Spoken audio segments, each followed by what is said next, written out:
It says we're live! Good afternoon, teachers. I hope you had a great Wednesday, and I hope you're finishing the month of May strong. I put in my story today that I was going live, and I wanted to know what you guys wanted to see in terms of topics of today's live stream.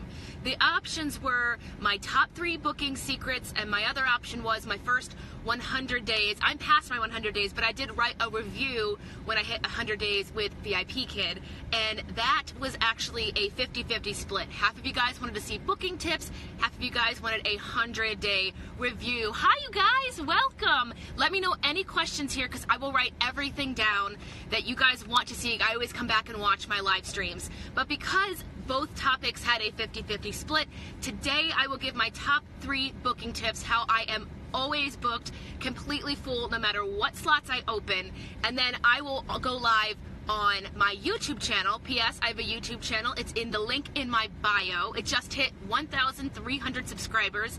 Thank you, guys. I will do my 100-day Vipkid review, pros, cons, what I liked, didn't like, what I learned through contacting the Fresh Desk so often. They were like, who is this girl? She's contacting us every day. On my YouTube channel, I did also post a tour of my classroom. So if you want to see that, go ahead and click down in the link in my bio, click subscribe, and then I will answer any of your guys' questions. So, booking tips. I have 3 booking tips, and it goes a little bit against what we, all started doing as Vipkid teachers. So let's get started with number 1. Number 1 is love the bookings you do get. Now, if you're like me, you live on those Facebook forums and you see every Monday morning people posting, I got 80, I got 100, I've got this huge number. And if you don't match that number or you didn't hit your goals, I see a lot of teachers get really discouraged and they think, oh, well, next week. And they don't stop to think, wait a minute, I got, 8 to 10 kids. I'm going to give those 8 to 10 kids a great week, and then hopefully they'll come back again. I think we focus too much on that Monday morning when we get up and we see, how many bookings we got in the last 8 hours, and if it doesn't match our number, we think, okay, next week.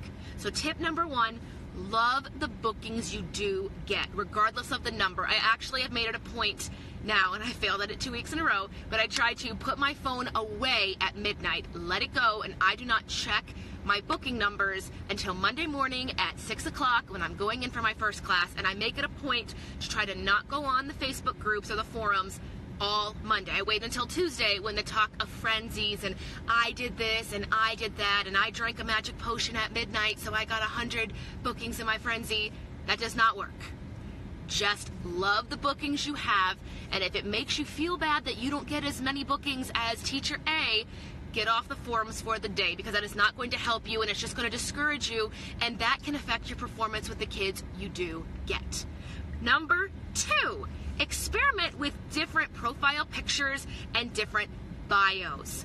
And when I say that, I mean I have a folder of about 10 to 12 different pictures that I'll either put as my profile or as those 2 fun pictures.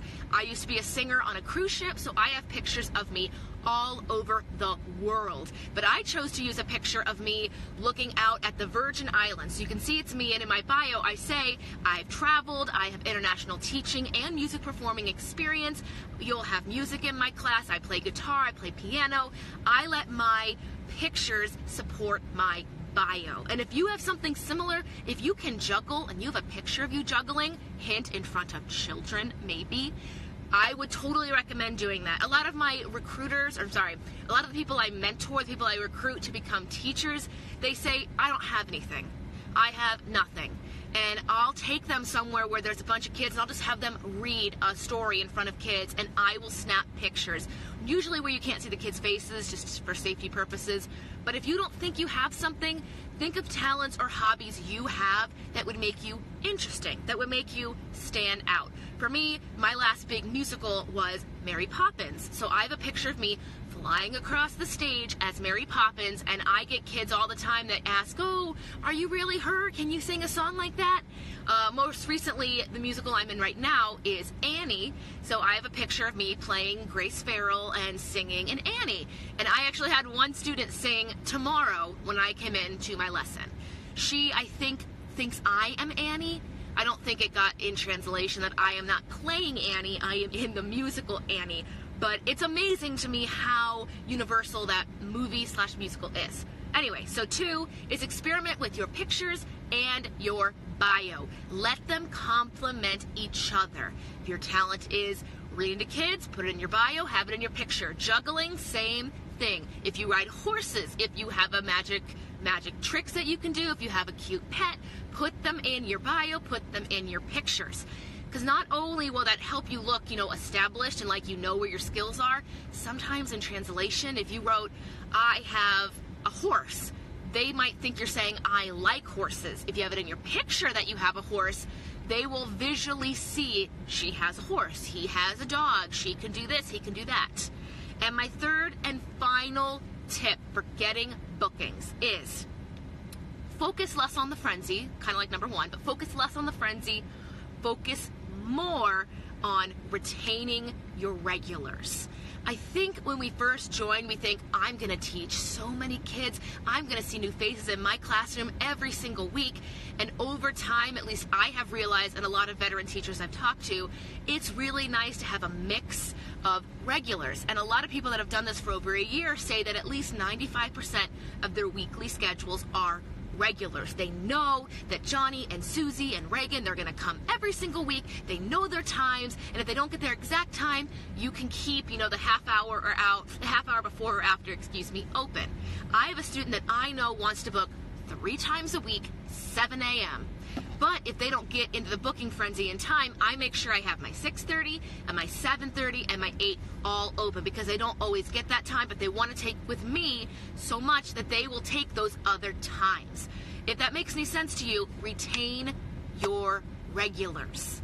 If nothing else, if I get no new students, I know I will get X amount of my regulars most likely returning to class. It does make those people that have it taken from you but maybe are intrigued, who is teacher Kristen? She sings in some musical, she's some redheaded orphan, but her schedule's always booked. Those are the people I usually see take my less popular times. For me, I have a hard time booking my 9:30 a.m. slot. So 9 times out of 10, my 9:30 a.m. slot in Eastern Standard Time is a new student, usually between the ages of 10 and 12 years old. That's just how it is, usually because they're older kids. I can only book my 9:30 slot with a new student. But I know in the back of my mind that my 7 to 9 o'clock classes are 99% going to be my regulars. So my third and final tip here is to focus more on retaining the regulars and less on bringing in new students. And it's a lot easier to retain your regulars because you're already seeing them. You have the face-to-face reactions with them in the classroom. Show them that you are not only going to get through the material, they're going to have fun, they're going to want to come back. You teach them the material, mom and dad love that, and teach the material, give great feedback. That's what mom and dad see. Have the students speak English. That's what mom and dad hear. So if they see that their child's having fun, they hear their child's learning English, there's a very good chance that that student is going to rebook with you week after week after week. And this is coming from somebody who wanted new students every week, because I had it in my brain, my frenzy's going to be 50 kids and they're all going to be brand new. And it suddenly dawned on me, and the person who mentored me was like, Kristen, you need to take a step back and realize that those regulars are a blessing, because you know what to expect, you know the style in which they're going to learn, you know their proficiency, you know what their strengths and their weaknesses are. She was absolutely right. So to recap, so this doesn't go too long, my top 3 booking tips to continuously have full weeks or to slowly build full weeks. 1, love the bookings you do get. Don't let low numbers affect your performance with the kids who did decide to click on you to be their teacher for that week. I have seen teachers who were so upset they didn't get their numbers. They were so mad, and they spent all morning in the Facebook groups writing 0, and I'm so upset, and I'm leaving. And maybe they had 1 or 2 kids trickle in. They didn't give good performances to those students. Parents didn't rebook. So not only are they not going to have a regular, they're going to have to start all over again on Sunday. Tip 2, experiment with different pictures and bios. Let your pictures complement your bio. If you have a talent, show it in a picture write it in your bio. So if it gets lost in translation of the bio, they can see it in the picture. And third, focus more on retaining the old and less focus on gaining the new. And once again, it's easier to retain old students because you see them. They've already picked you. Now you just have to show them that they are going to learn in your class and have fun. They learn, so mom and dad are happy. They speak English, so mom and dad can hear that what they're paying for is working and paying off. And 3, the kid is having fun. They want to book with you. My fourth bonus tip to help. I saw an increase in regulars when I did this as well. I made sure the student could say my name. I did it in the introduction, and I did it at the end when we say goodbye. I would say, hello, Jimmy, and they would say hello, and I would ask how old they are, and then I would say, hello, teacher Kristen, and I would let them repeat it, and then at the end, after we did our rewards and our games, and they were speaking and laughing, I would say goodbye, teacher Kristen, and they would say it, and then I don't make them, but I encourage them to say, see you next time. I mean, they don't always know exactly what that means, but the parent hears the name. The parent hears the student is saying my name. That doesn't mean I'm going to be their favorite. It just means that my name is in their ears. From a business and marketing standpoint, that is huge. How many jingles do you remember just because you hear them on the radio or on TV? I'm not saying make your name a jingle, even though I kind of did. I sing hello and goodbye to my kids in a certain way, but my bio states that I'm a singer on the national tour of Annie, so they kind of expect me to sing. Not always to the kids, but especially my level 2s. I will always sing to them. We do the alphabet, we do hello and goodbye. If you have any extra tips, please let me know in the comments here. I don't know if you can have comments here on the replay of Instagram, and I will do my 100-day VIP kid review on my YouTube channel. Link to that is in my bio. I will start doing shout outs either here or on my YouTube channel, just because I am finding so many amazing and incredible Instagram and YouTube accounts for VIP kid teachers, and it's less people going on the Facebook groups and saying, amazing things. You can get a lot of great tips on the Facebook forums, but a lot more established teachers that have been doing it for a while actually take the time to make the Instagram and the YouTube. So if you guys are interested in shout outs, let me know. And then if you have not yet joined the YouTube channel, I will do a review of my top 100 days. Hi, somebody just joined. We're about to jump off. You can watch the replay of this. We covered 3 and a bonus 4 tip of always getting booked each and every week.